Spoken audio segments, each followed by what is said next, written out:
Ils scrollent plus vite que leur ombre. Ils parlent en emoji et ils ont une opinion sur tout, sauf sur ce qu'ils vivent.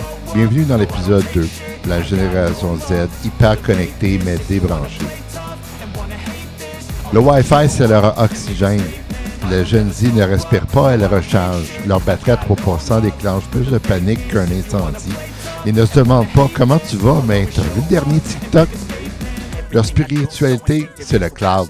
Leur temple, le feed. Leur confession, les stories. Ils ripostent des causes, ils likent des révoltes, ils commandent des indignations. Mais quand il faut sortir dans la rue, ils ont cours de yoga ou burn-out préventif. Ils veulent changer le monde, mais sans quitter leur chambre. Ils se cherchent dans des visages qu'ils modifient. Ils veulent être uniques, mais avec le même filtre que tout le monde. Ils fuient le regard des autres en postant 12 stories par jour. La Gen Z, c'est le miroir magique. Dis-moi que je suis spécial, mais pas trop différent. C'est la révolution du fun. Ils ne croient plus en la politique ni en l'économie, mais ils croient au fun. Leur arme, le second degré. Leur bouclier, l'ironie. Ils transforment l'absurde en art et le désespoir en punchline. La Gen Z ne veut pas comprendre le monde, elle veut le parodier.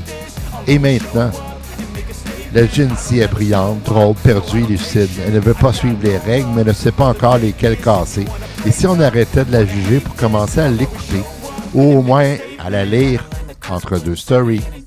Abonne-toi, partage et surtout, reste connecté, mais pas trop. Gilles Dapresse, 8 octobre 2025.